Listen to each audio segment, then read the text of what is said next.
ሰዎች ስለ እኔ ምን ያስባሉ ብለህ ብዙ ጊዜ ተጨንቀሃል። ሁሉንም ሰው ለማስደሰት መሞከር ደክሞሃል። ዛሬ ስለምንነጋገረው መጽሐፍ አንድ ትልቅ ሐሳብ አለው። ለሁሉም ነገር ግድ ሊኖር አይችልም። ይህ ነው The Subtle Art of Not Giving The Subtle Art of Not Giving። 5 ዋና ዋና ሐሳቦች። ለሁሉም ነገር ግድ ሊኖር አይችልም። በየቀኑ ብዙ ነገሮች ያሳስቡናል። ሰዎች ስለ እኔ ምን ያስባሉ? ሌሎች ከኔ የበለጠ ስኬታማ ሆነዋል። እኔስ ለምን አልሆንኩም? ሰዎች ለምን አይወዱኝም? እነዚህ ሁሉ ሐሳቦች አይምሮአችንን ሊያዳክሙ ይችላሉ። ግን የሰው ጊዜ፣ ጉልበት እና ትኩረት ውስን ነው። ስለዚህ ለሁሉም ነገር ግድ ልንል አንችልም። ለምሳሌ አንድ ሰው ስለ አንተ መጥፎ ነገር ተናገረ እንበል። ያንን ነገር ቀኑን ሙሉ እያሰብክ ልትውል ትችላለህ። ለምን እንዲህ አለ? ሌሎች ሰዎችስ እንደዚህ ያስቡ ይሆን? ምን ብለው ይሆን ብለህ ብዙ ሰዓት ልታጠፋ ትችላለህ። ወይም ደግሞ ራስን ይህ ሰው ስለ እኔ የሚያስበው ነገር በሕይወቴ ላይ በእውነት ምን ያህል ተጽዕኖ አለው ብለህ መጠየቅ ትችላለህ። እዚህ ላይ ዋናው ሐሳብ ይመጣል። ለሁሉም ነገር ግድ ከማለት ይልቅ በእውነት ዋጋ ባላቸው ነገሮች ላይ ግድ በል።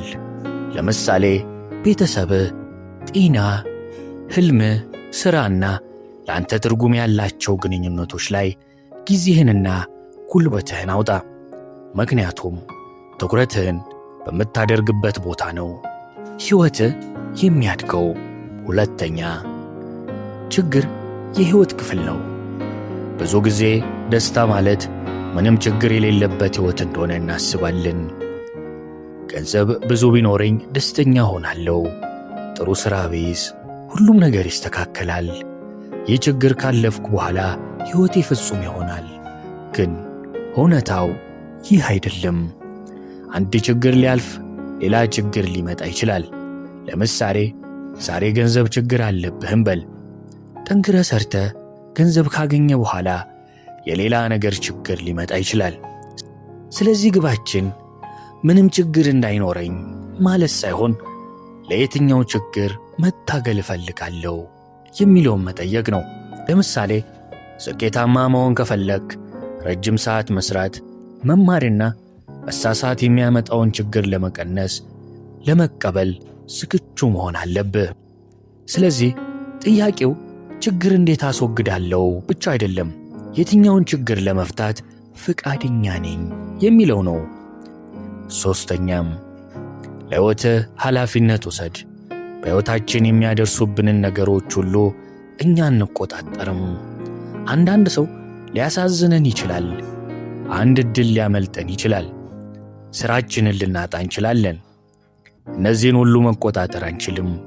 ግን ለእነዚህ ነገሮች የምንሰጠው ምላሽ መምረጥ እንችላለን።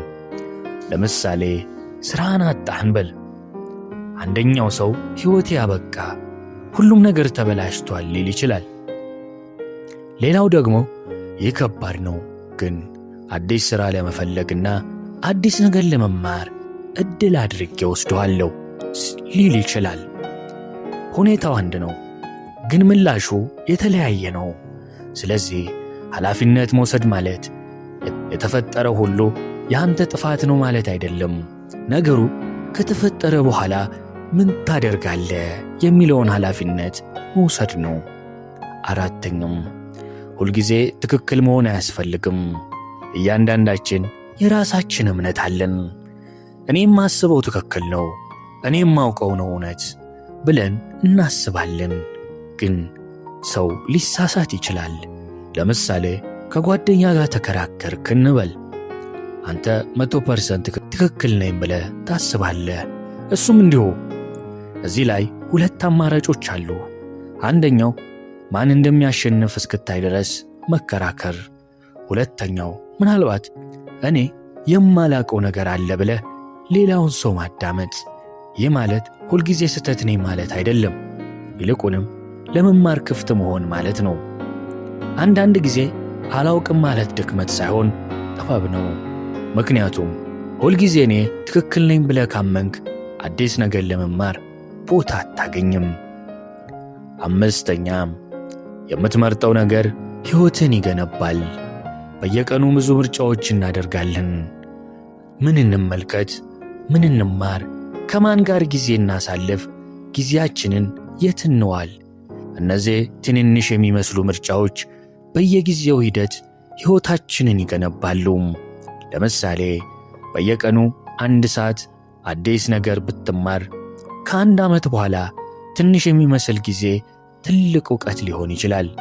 በተመሳሳይ በየቀኑ ጊዜህን በሌሎች ሰዎች ሕይወት ላይ በመከታተል ብታጠፋ ከጊዜ በኋላ የራስን ሕይወት ለመገንባት የሚገባህን ጊዜ አጥተህ ልታገኘው ትችላለህ። ስለዚህ ራስህን ጠይቅ፣ ዛሬ የማውለው ጊዜ ነገ የምፈልገውን ሕይወት እየገነባ ነው? ይህ በጣም ጠንካራ ጥያቄ ነው። ምክንያቱም ሕይወታችን በአንድ ቀን አይገነባም። በየቀኑ የምናደርጋቸው ትንንሽ ምርጫዎች ነው የሚገነባው። በአጠቃላይ ዘ ሰብትል አርት ኦፍ ናት ጊቪንግ የሚያስተምረን ምንም ነገር አትጨነቅ አይደለም፣ ይልቁንም ምን ነገር ለእኔ በእውነት ዋጋ አለው የሚለውን ራስህን ጠይቅ ይለናል። ምክንያቱም ለሁሉም ነገር ግድ ካለ ትኩረትህ በሁሉ ነገር ይበተናል። ግን በእውነት ዋጋ ባላቸው ጥቂት ነገሮች ላይ ብታተኩር ሕይወትህን በተሻለ መልኩ መምራት ትችላለህ። ስለዚህ ከዛሬ ጀምሮ ራስህን አንድ ጥያቄ ጠይቅ። በሕይወቴ ላይ ትኩረትና ጉልበቴን ለምን ነገር መስጠት አለብኝ? መልሱን ካገኘ ምናልባት ሌሎች ሰዎች ስለ አንተ የሚያስቡት ነገር ያን ያህል አስፈላጊ ሆኖ አታገኘው ይሆናል። እና ያ ማለት ነው በእውነት ለሚገባ ነገር ቦታ መስጠት። ከነዚህ መጽሐፉ ከሚጠቅሳቸው 5 ዋና ዋና ነጥቦች ውስጥ እናንተ የወደዳችሁት የትኛውን ነው? ከታች በኮሜንት አሳውቁኝ። ቪዲዮውን ከወደዳችሁት ላይክ አድርጉ። ቻናሉን ሰብስክራይብ ማድረግ እንዳትረሱ። እስከሚቀጥለው ቪዲዮ ድረስ ሰላም ሁኑልኝ። እወዳችኋለሁ።